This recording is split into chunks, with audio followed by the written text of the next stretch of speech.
پیارے بچوں، ایک دفعہ کا ذکر ہے کہ ایک جنگل میں ایک لکڑہارا اپنی خوبصورت جوان بیٹی کے ساتھ ایک خوبصورت گھر بنا کے رہتا تھا۔ وہ باپ بیٹی ایک دوسرے سے بہت محبت کرتے اور ایک دوسرے کے ساتھ بہت خوش تھے۔ لکڑہارا لکڑیاں کاٹ رہا ہوتا اور ساتھ ساتھ اپنی بیٹی سے باتیں کر رہا ہوتا۔ بیٹی جو کہ کھڑکی سے جھانک رہی ہوتی اپنے باپ کو کام کرتے دیکھ کر خوش ہوتی اور ساتھ ساتھ اس کے ساتھ باتوں میں مصروف رہتی۔ لکڑہارے کو ایک فکر بھی تھی کہ آخر اس جنگل میں رہتے ہوئے اس کی خوبصورت بیٹی کے ساتھ شادی کون کرے گا، لیکن یہ مسئلہ اس کا حل ہو گیا۔ ایک دن ایک بہت خوبصورت نوجوان کا جنگل سے گزر ہوا۔ وہ لکڑہارے کے ساتھ بیٹھا باتیں کر رہا تھا کہ اس کی بیٹی اچانک وہاں سے پاس سے گزری تو اس نوجوان کو وہ لڑکی بہت پسند آئی۔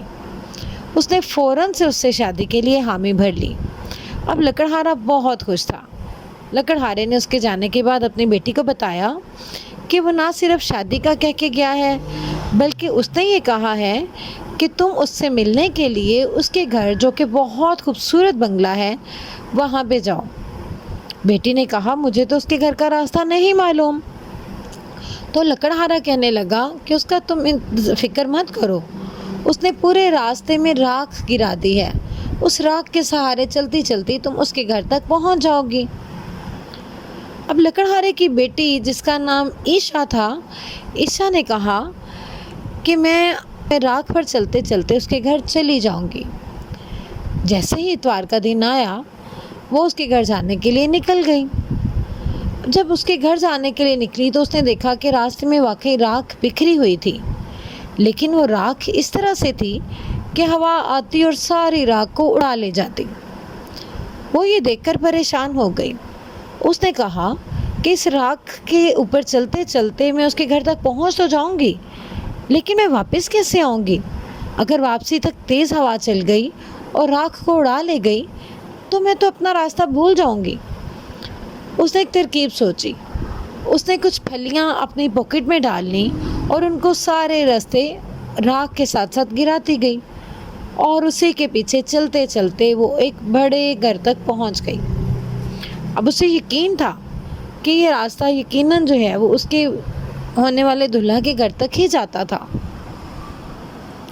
جب وہ اس کے گھر تک پہنچ گئی تو اس کا گھر بہت پراسرار سا لگا۔ جنگل کے درمیان میں ایک بالکل چھپا ہوا سا گھر اندر سے بھی بہت خوبصورت تھا۔ ابھی وہ گھر کے اندر دیکھ رہی تھی کہ اسے ایک دم سے ایک عورت نظر آئی۔ اس عورت نے اس سے کہا کہ تم فوراً یہاں سے چلی جاؤ، یہاں پہ اچھے لوگ نہیں رہتے، یہاں سب کچھ برا ہوتا ہے۔ لیکن اس نے کہا کہ نہیں، میرا ہونے والا دلہا یہاں میرا انتظار کر رہا ہوگا، میں تو اس سے ملنے کے لیے آئی ہوں۔ لیکن اس عورت نے کہا کہ تم فوراً چلی جاؤ ورنہ تمہاری زندگی بھی خطرے میں ہوگی۔ لیکن عیشا پریشان ہو گئی۔ اس کو سمجھ نہیں آ رہی تھی کہ میں اس عورت کی بات پہ یقین کروں یا اپنے ہونے والے دلہا سے مل کے جاؤں۔ تو اس نے کہا کہ نہیں، میں یہاں پہ انتظار کرنا چاہتی ہوں۔ اور ابھی وہ باتیں کر ہی رہے تھے کہ فوراً سے کسی کے چیخنے کی آواز آئی۔ عورت نے اس سے کہا کہ تم فوراً سے اس بڑے گلدان کے پیچھے چھپ جاؤ۔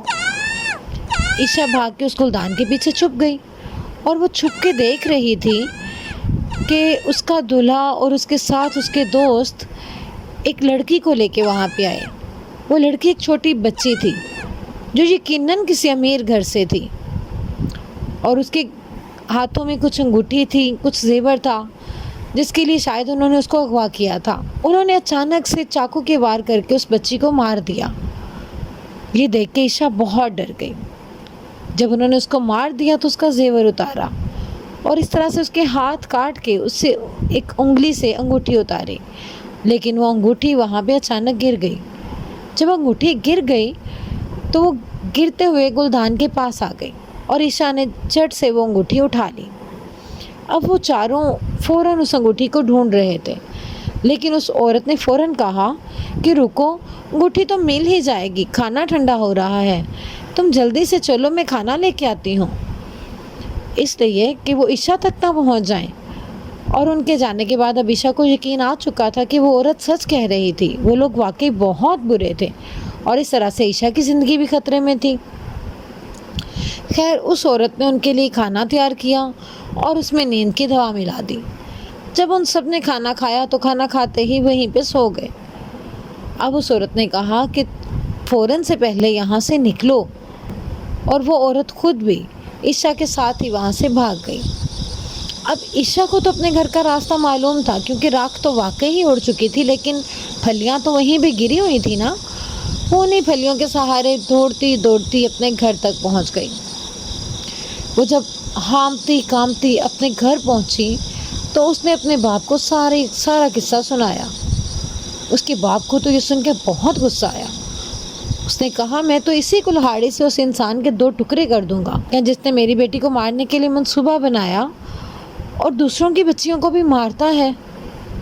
لیکن اس کی بیٹی نے کہا کہ ہم اتنے طاقتور نہیں کہ اس کا مقابلہ کر سکیں، ہمیں بہت سوچ سمجھ کے کچھ کرنا ہوگا۔ خیر 2 دن بعد شادی طے تھی، اور اب اس نے بارات لے کے یعنی اپنے دوستوں کے ساتھ آنا تھا۔ تو انہوں نے سب سے پہلے بہت سارے لوگوں کو، جس میں پولیس کے لوگ بھی تھے، ان کو وہاں پہ بلا لیا۔ جب سب لوگ یہاں پہ جمع ہو گئے تو دلہن جو کہ عشا تھی، اس نے کہا، رکو، پہلے میں ایک قصہ سناتی ہوں۔ وہ کہانی بہت مزے کی ہے، یقیناً میرے دلہا کو بہت پسند آئے گی۔ جب اس نے وہ کہانی سنانا شروع کی تو دلہا کی تو آنکھیں کھلی رہ گئی، کیونکہ وہ کہانی کچھ اس طرح سے تھی کہ ایک لڑکی دلہا سے ملنے کے لیے اس کے گھر پہ جاتی ہے، اور اس کے گھر پہ ایک عورت اسے بتاتی ہے کہ تمہارا دلہا تو بہت برا انسان ہے۔ ابھی وہ یہ باتیں کر ہی رہی ہوتی ہیں کہ دلہا اپنے دوستوں کے ساتھ ایک لڑکی کو لے کے وہاں پہ آتا ہے اور اس کو قتل کر دیتا ہے، اور اس کے ہاتھ سے ایک انگوٹھی گرتی ہے، اور وہ لڑکی جو کہ دلہن تھی وہ اس انگوٹھی کو اٹھا لیتی ہے۔ کیا یہ انگوٹھی وہی تو نہیں؟ وہ سمجھ چکا تھا کہ یہ سب قصہ میرا ہی ہے، اور یہ انگوٹھی وہی ہے جو کہ اس قتل ہونے والی بچی کے ہاتھ سے گری تھی۔ وہ یہ سن کے فوراً اس کو مارنے کے لیے جھپٹا، لیکن وہاں پہ پولیس بھی موجود تھی۔ وہ یہ نہیں جانتا تھا۔ یہ دیکھتے ہی اس نے فوراً دوڑ لگائی، اور لکڑہارا جو کہ عشا کا باپ تھا وہ بھی کلہاڑی لے کے، اور باقی سب لوگ بھی اس کے پیچھے دوڑے، اور اس طرح سے تھوڑی ہی دور جا کے انہوں نے اس کو پکڑ لیا۔ اس طرح سے وہ ڈاکو دلہا پولیس کے ہتھے چڑھ گیا، اور اس کا اور اس کے دوستوں کا بہت برا انجام ہوا۔ نہ صرف وہ بلکہ ان کے گھر تک بھی پولیس گئی، اور جو کچھ ان کے پاس لوگوں کا ہڑپ کیا ہوا مال تھا وہ سب کچھ پولیس نے پکڑا، اور جو لوگ اس کی حراست میں تھے سب کو وہاں سے بازیاب کروایا۔ اور اس طرح سے عشا کی عقل مندی نے سارا مسئلہ حل کیا۔ تو بچوں، ہمیں اس کہانی سے یہ سبق ملتا ہے کہ ہمیں کبھی بھی کسی کے ساتھ برا نہیں کرنا چاہیے۔ برے اور ظالم لوگوں کا انجام بہت برا ہوتا ہے۔